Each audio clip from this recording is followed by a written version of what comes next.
Welcome to Jewish Boy Calls His Mother. I'm your host, Sadia. This is my mother, Ima. Hey, Ima. Hello, sweetness. How you doing? Good, thank God. So today is the 200th episode that we've done. It's been about 4 years, I believe. And yeah, I'm just really excited, and hopefully we'll continue on with more and more shows. Today's topic and more opportunities for me to make a fool of myself. It's okay. yes. Self-deprecation Jewish humor, of course. Such an original, poignant, whatever. The topic we want to talk about is how are we still walking around? Yeah, just walking around. So what that means, by the grace of God, that's the only answer I can come up with.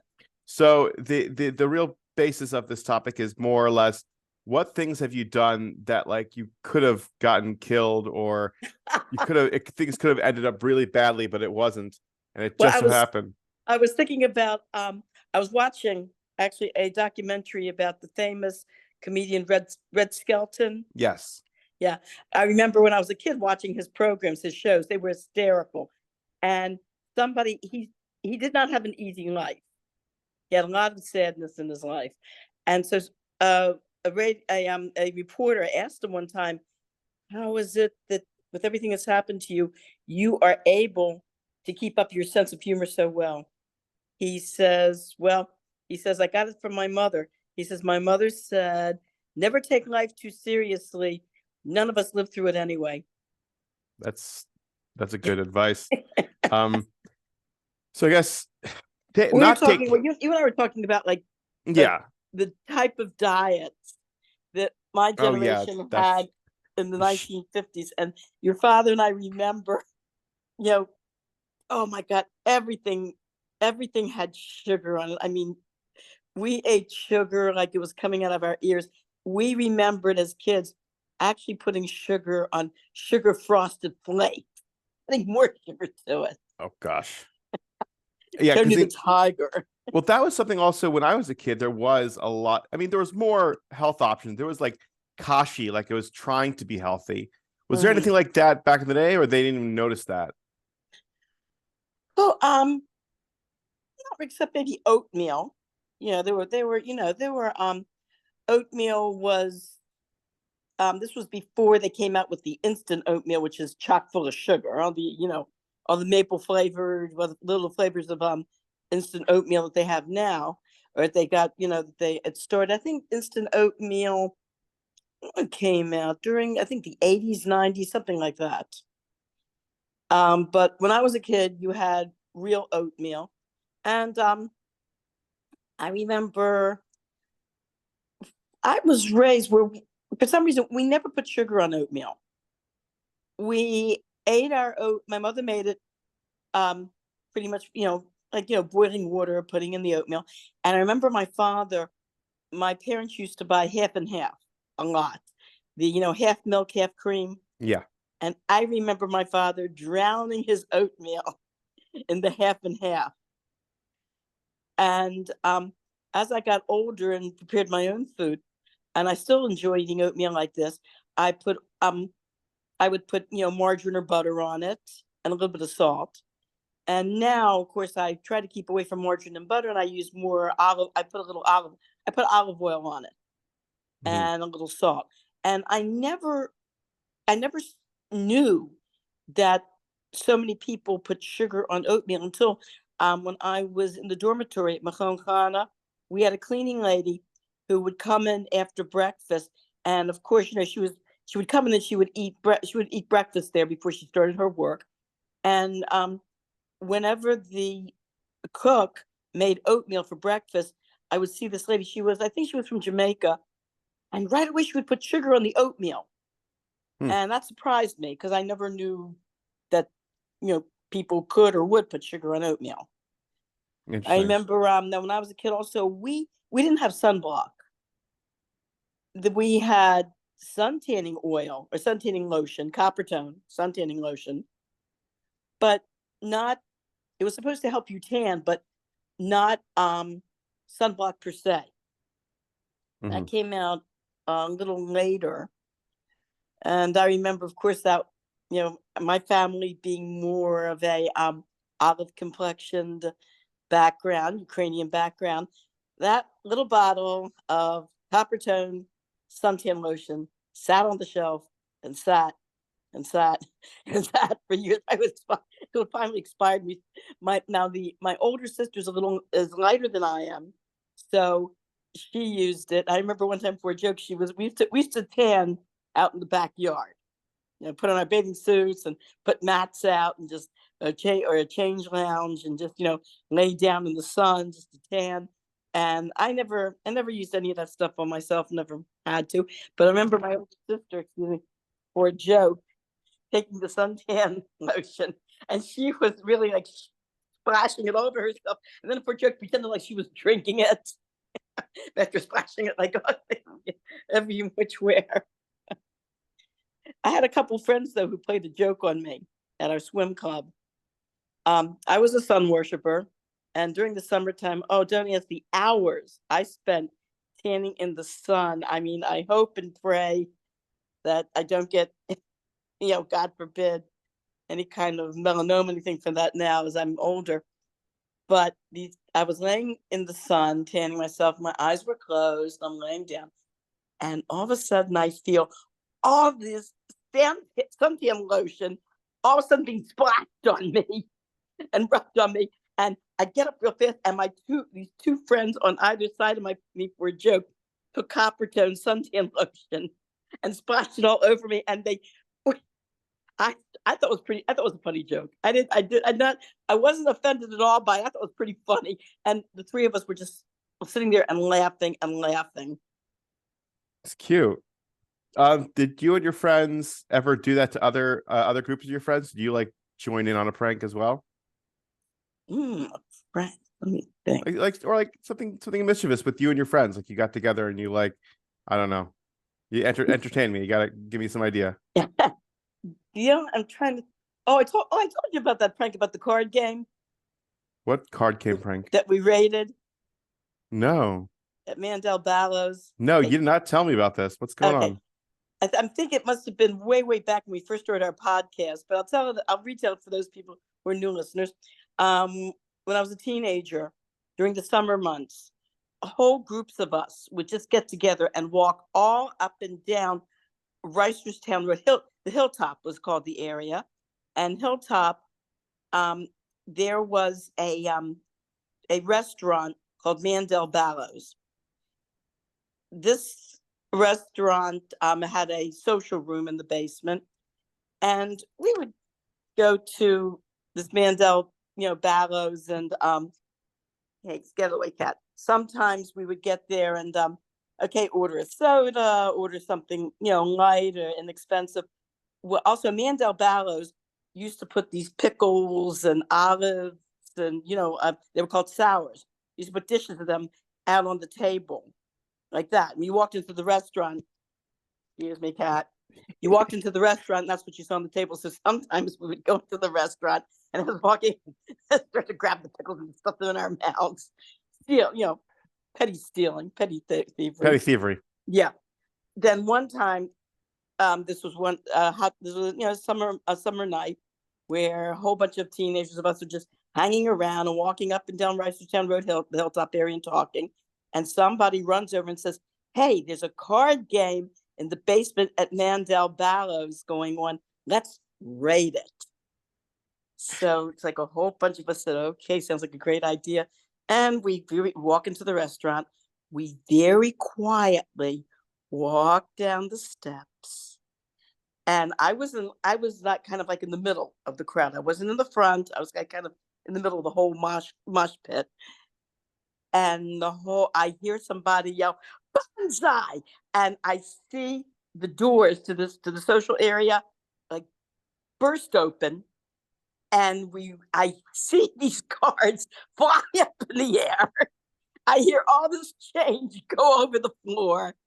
And somebody turns off the light as we run into this social hall where these guys are playing cards. And we all run through just laughing and screaming and go up a set of steps that's on the other side of the room and run out of the restaurant. Well, later on that night, I get a call from this young man who was a friend of mine. And he said, "Listen, I'm so sorry I didn't call you sooner. I was at a card game, and the weirdest thing happened. We were in the middle of playing cards, and all of a sudden, all these kids just come running in and raided our card game. And I go, "Oh, really?" Oh God, that's awesome. I love it.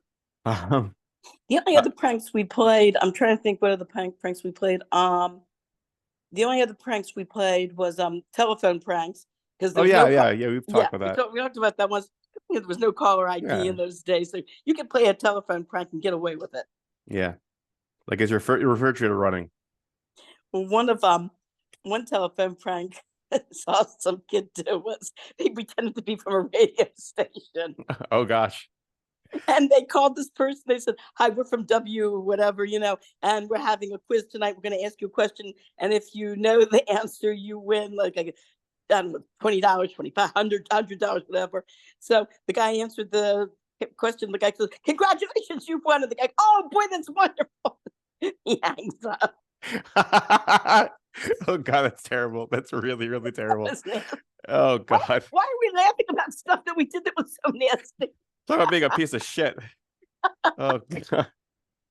Have you ever noticed that when you think back to Oh like yeah. pranks and things you played? I mean, sometimes I'm laughing and I thought, why am I laughing? That was a nasty thing I did, but I'm still laughing about it. Oh God, like there are pranks with your sister, and your sister trying to reverse those pranks and then failing miserably. Oh man. Mm-hmm. Yeah. I don't know about like how many pranks I pulled. It was more or less like kind of espionage. Like I think I mentioned this on the podcast a while ago. What's the 200th episode? We could do recalls. How's that? Mm-hmm. Where I was just like, I remember we're getting old. We're repeating our stories. exactly. I had a teacher. I'm not going to say her name. She was an English teacher. She was a woman who just, she was just very nebuch, and she was trying to teach, and she wasn't Jewish, and the reason why I'm saying it in the story is because one of the kids stole her final exam, copied all the answers.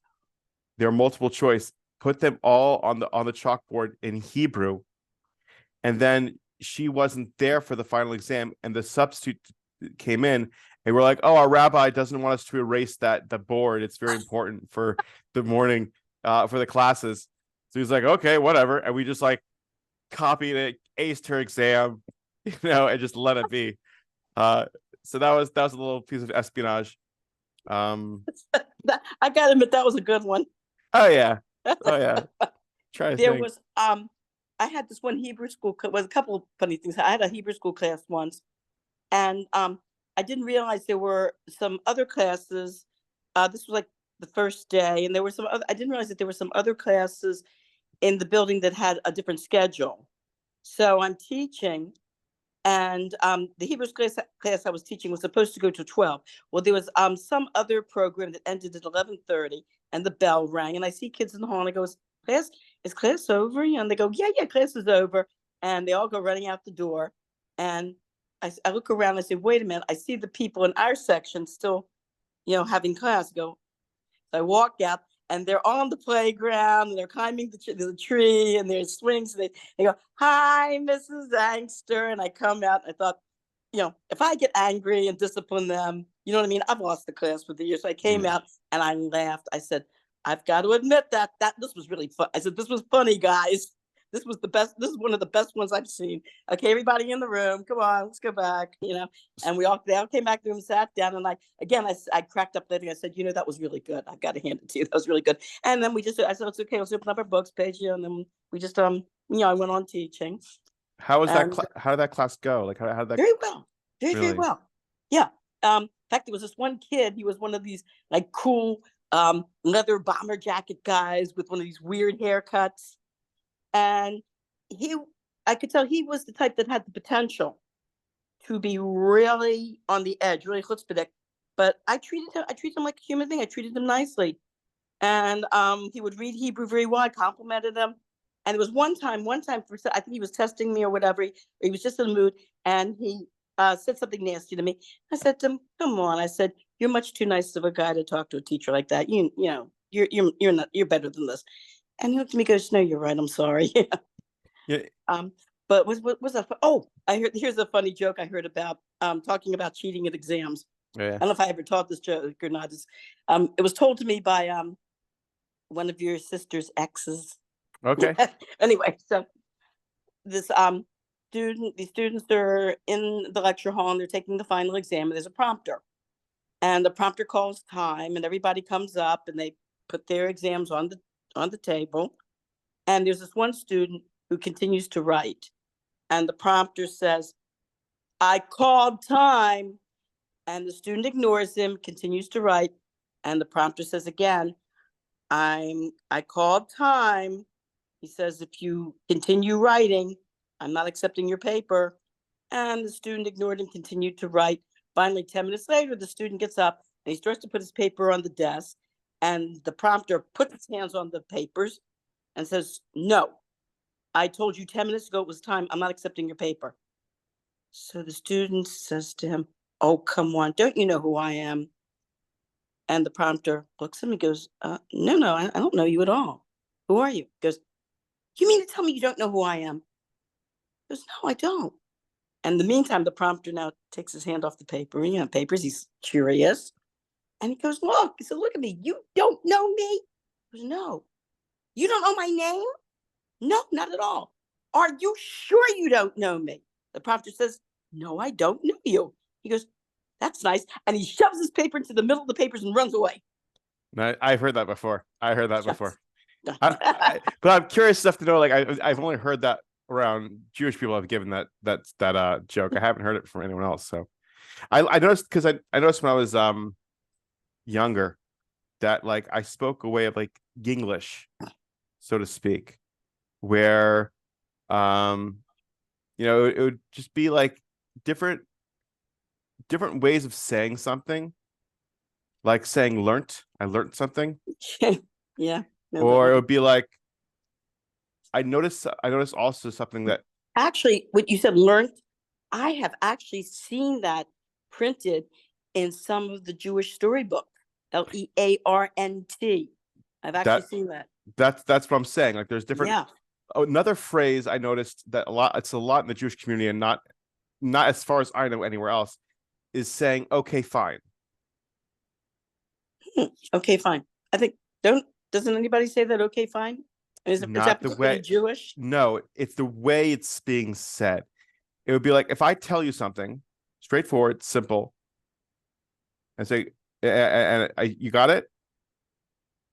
You understand it? Uh-huh. Okay, yeah, I get it. Okay, fine, I got it." Really? And that's used. And I realized in the Uh-huh. Jewish community they use that a lot.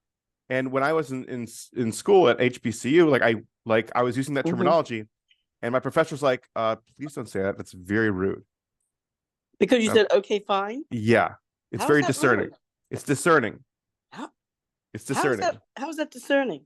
because the way my Uh-huh. professor saw it was, he felt that I was just listening to him, but just trying to shrug him off. Oh, I get it. Like, okay, fine. Yeah. Yeah, Oh, but that's not what I now was. I But see. it's like, it's a different Uh-huh. culture too. Yeah. My tonality in a Jewish culture, comparatively to being a non-Jewish culture, it's gotta, you have to shift it. You have to change it. It's not. Interesting. Yeah, it's also a few other, like, mannerisms, and like Mm. like just I sometimes find that, like, with when I have Goyish friends, and I find sometimes Yiddish, you're right, like creeping into our conversations, like schlep, schmata. As a matter of fact, when I was working at Burger King, there were a whole group of us Jewish kids that were working there, and so we were cleaning up, and so one of the Goyish kids asked us to please pass them the rag, and so for a joke, I said to this guy who had one of the rags in front of him, I said, "Hey, give me the schmata, would you please?" And so he said to another Jewish kid, "Yeah, give me. I need that schmata too." And everybody started picking it up on it. Give us the schmata. And the Goyish kids looking at like, what is going on here? yeah, it's because I think there's a lot to it, where even if you think you're assimilated, even if you think that you're pretty much involved in this world, being Jewish in the non-Jewish world, thinking that all your mannerisms are just human and it's just, it's what people do. And then realizing certain stuff you just naturally do is just naturally Jewish. And you can't really like put a finger on it or explain it or just get to it. Like, I was watching this this HBO special, and it had very famous comedians talking. They had Louis C.K., Chris Rock, Jerry Seinfeld, and this British comedian, Ricky Gervais. And they're all talking about certain jokes. And Jerry Seinfeld's trying to label himself as, I'm the clean guy. I talk about humans. I do humanistic jokes. Everyone else says, like, no, you don't do those kinds of jokes. You do Jewish jokes. and that's the whole point, is just like, we think we're being like something that we're not, and reality is we're just being louder and louder of who we are. So true. Oh, that is so true. Well, I remember a friend of mine was this is of course in the public school.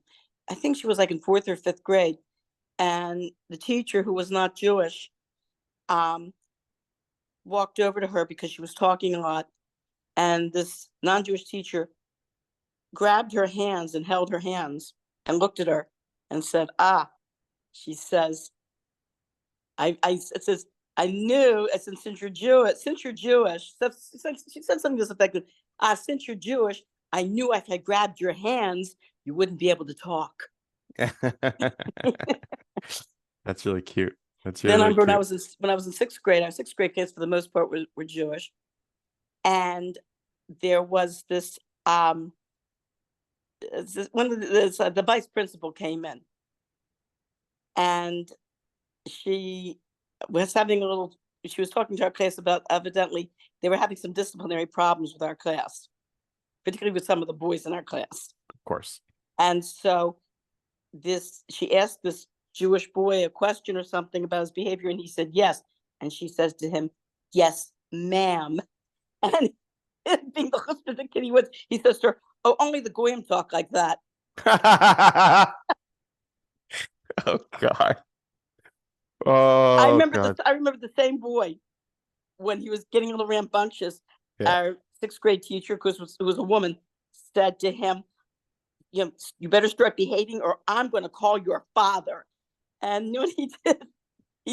He goes like this, "Ooh." How old was he again? 12 years old. 12 years old. It was 6th grade. We're like 11 and a half, 12. Oh, just the troublemaking years beginning of. Oh my God. I think middle school is worse than high school, in my opinion. Middle schoolers are just brutal. I guess, I don't know. I had a good time in high school. Middle school is middle school, like even the worst year I had was 7th grade. I just couldn't figure out what was wrong with me. I just wasn't learning very well. Mm-hmm. And I just wasn't doing well in math, wasn't doing well in Hebrew, wasn't doing well with any of the classes. Mm-hmm. And like, I just keep on thinking of like, what happened? And I have a theory. This might seem weird, but in the summer of 6th grade was when someone we knew passed away. I'm not saying names just to for protect people's privacy. I'm trying to think when you don't have to think about it. Yes. Yeah, I know what Okay. you're talking about. Yes. So yeah. we weren't close, but I knew of him, and this was like the first experience of someone my age, of someone I knew. Yes. Then we had bar mitzvah year. Bar mitzvah year means you're just starting putting on tefillin. You're learning the mimer. You're also reading doing kriya. You're going to all sorts of bar mitzvahs. There's just so much happening that it's almost impossible to concentrate. I don't know. I always think about that, where it's just like at 7th grade year, I wasn't doing well. But I think the adolescence, especially 7th grade, I think because there's so many changes that are happening hormonally and physiologically to a young person, it's not uncommon to not be able to really concentrate or whatever. I remember I was pretty much a good student until 7th grade. Then I was in 7th grade. For some reason, my grades took not a terrible plunge, but went down to like C's. like C's and B's, which to me, Well, yeah, no, I was, I understand. No, I understand that because so that's yeah, so what I did was I went to, evidently my old studying techniques were not sufficient for seventh grade. I would get to a test, I would freeze up, not be able to think, and that was the problem. So I went to the guidance office where they had books, and I saw a book on how to study. And the book gave a very good technique for studying that I used straight through to the end of college and works really well. It was,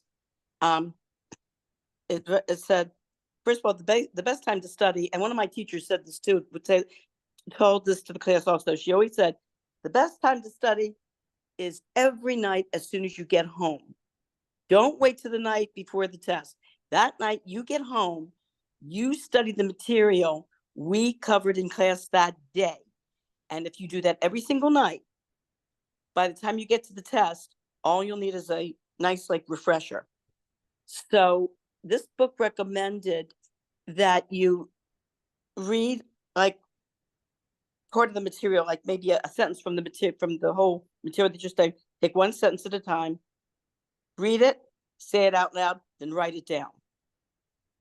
And I used that technique, and believe me, it really helped a lot. It didn't help just to read. A lot of people study just by reading. They read. No, the best way to study is not just to read the material, but to read, say it out loud, and write it down. it's funny because I when I was growing up, you did teach me that, and I did write things down. But what started happening was I found better ways to do that. Where for me, I animated and drew cartoons of what I'm trying to explain. And I Ooh, used that sounds imagery good. to help determine, Uh-huh. what's going on. Like if there was a story about some part of history about a king and a queen in a fight and like a battle, I would like make a little smiley face with the crown and a smiley face with the crown and kissy lips. And then I do like equals this and that. Like I create like an animated like picture to look at and Mhm. memorize and enjoy, joy. And then that way I could like really learn. That's a very good idea. That was that's a very, one of your teachers told me that when students are doodling in class, he always just yells and tells them to put it away. He said when you doodled in class, he would let you doodle, and then afterwards he would ask you to please write your name and the date, and he would keep it because he said the doodles looked like such great pictures that he said he knew if he kept them, they're going to be worth something someday. Oh, thank you. I appreciate that. Who knows what will happen? Um, it's yeah. I mean, I draw. I'm thinking of actually going back to cartooning again, but That's a great idea. I haven't come up with I haven't come up with an idea yet of what I want to do and how I want to do it. Because now that I'm getting a better handle on like social media and learning how to just post my own stuff and do my own thing, like just as another creative outlet, I want to just get back into cartooning. I just haven't figured out like a channel to do that in again. Like just a voice, because I was the cartoonist for the school newspaper and I was, Mhm. been drawing since I was a kid and whatnot. It's just I I don't know. I don't know. Because like I do draw at work. I not well not and not right now, but I used to do a lot more drawing. Um, but yeah, it is what it is. I was just thinking of something funny. Yeah. Being an architect, maybe you can make a building that looks like a cartoon character. Design a building that looks like a cartoon Looks character. like Charlie Brown, eh? What Disney, did they have? Did they have any buildings at Disney that have Mickey Mouse ears or something? Hey, there's gotta be. There's gotta be. I A could just building that type looks in. like Mickey Mouse. Yeah. I'm trying to actually I'm looking for any Disney architecture video pictures. Um they do have, I guess, there's like Gothic architecture in Disney World, but they use the iconography uh from Disney characters. But yeah, it was just what am I gonna say? Oh yeah. Too much cartooning. Yeah, no, I want to just go back a little bit. Talking about you know, how are we still here? And like just stuff that we could have like, just the way it's going. Well, I used to hitchhike Oh wow. as a teenager. Yeah, that's talk about taking your life in your hands. Yeah, so Yeah. Yeah, definitely. Um, I'm just thinking because when I was younger, I also definitely took bigger risks yeah. than now, you know. Oh, for sure. But that just Teenagers are known for taking risks, and I was listening to there's some talk show host who was talking about that on one of his programs, and he said that how he came to the conclusion, the same thing that we're all. He says those of us that survived our teenage years are here simply by the grace of God. well, that's the thing where it's like I guess we'll talk about it in the next episode because we only have a couple of minutes left. But that's the thing. It's like how much therapy and helicoptering do we need to do to our kids before we just let them kind of live their lives? Because I was listening to a podcast that one of my brothers suggested, and it's about the level of therapy and medication to give to the average child when they're going through stuff or going through like having anxiety or feeling sad or doing whatever.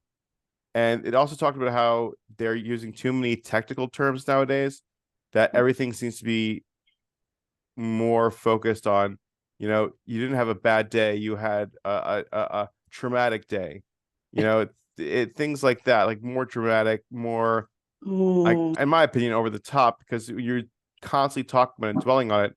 It turns into mm, this, self-fulfilling prophecy. mm, mm-hmm.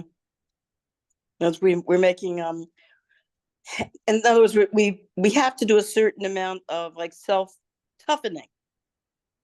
Like Yeah. the generation before us, you know, they being soft was not accepted. You know what I mean? Their slogan was, us, snap out of it, get tough. And for some, not for everything. I mean, there are some things where you really do need help. Okay, let's face it. There's sometimes we really do need help, but then there's sometimes where, hey, we're just, this isn't that bad. Now, come on, just, as I said, there's a certain amount of get over it that we need to take on in order to be able to go on and live our lives productively. So what do you feel about, I guess, any new age thoughts to child rearing? Have you heard New of any age. new ideas, new tactics? Do you like them? Do you not like them? If so, why? Well, I've noticed that where I work in the preschool, that if a kid starts to hit another kid or grab a toy, whatever, the teacher will come over and will talk to the kid who's being aggressive and saying, you tell me what is it you want? You want this toy? Well, she had it first, but let's pick another toy together that you might like just as well. They're instead of right away disciplining, they're trying to find out from this kid. We're trying to get this kid to express what the frustration is so that we can, guide this child to solve the problem in a constructive way. Hmm. And what do you feel about that? I've seen it work. Really? I've seen it work. Now, your father, I like the way the way your father would handle kids fighting over toys. He would say, okay, he says, this is what we're going to do. She has it for 10 minutes, and he would time it, put on a timer. She has it for 10 minutes, then it'll be your turn. And Yeah. that seemed to calm you kids down. It was a very fair way Well, of dealing until until 10 minutes later, you kids got into a fight over another toy. exactly.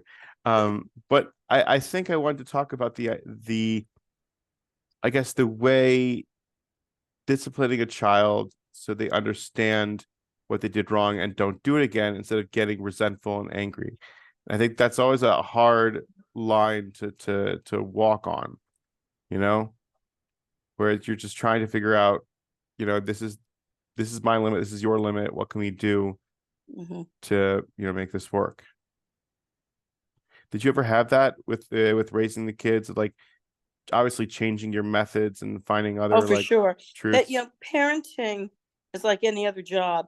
You start out, you make a lot of mistakes. After a while, though, you you correct those mistakes, you learn how to do it, you learn how to parent better, you learn better techniques. It's, like I said, and we all do the same thing in any new experience, any job, any social experience, a new social experience. You know, when we first start out, we're not sure.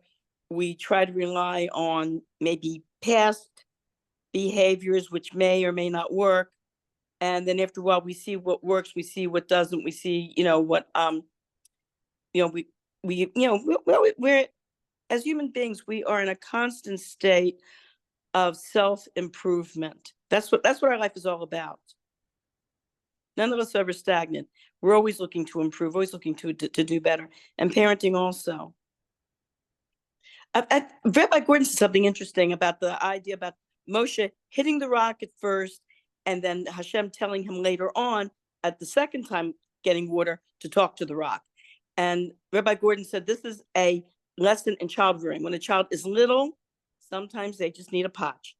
But when a child gets bigger, more into their preteen years or later years, like 8, 9 years old, potching is not good. At that stage, that's when you need to talk to them.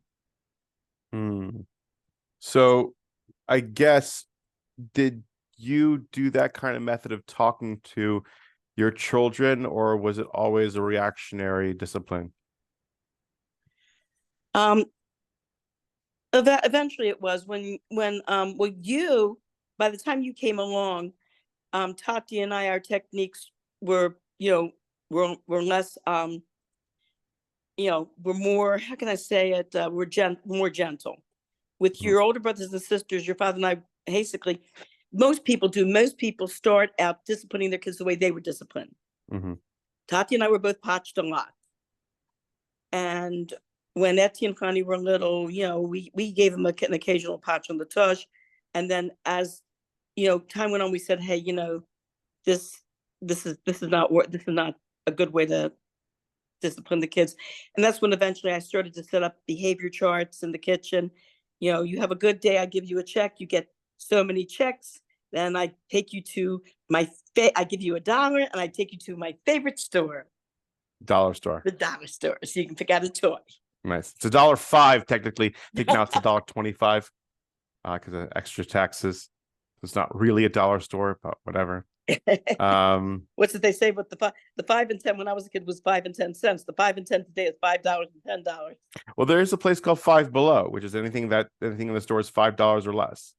Oh. So I've been there a couple times. They got a nice pair of sunglasses, whatever. So it was good. How long did they last? They fall apart. I know. I still have them. They're pretty. Look, it's a decent store. Not a shout out, but whatever. Just like it's a decent store. I don't go there all the time, and when I do, it's good. Yeah. So I guess for the 200th episode, it was a success. I guess we could always think of more, God willing, many more episodes for everyone to listen. All right. Sweetheart. All right. I love you. Okay. Have a great Shabbos. You too. Bye-bye. Bye.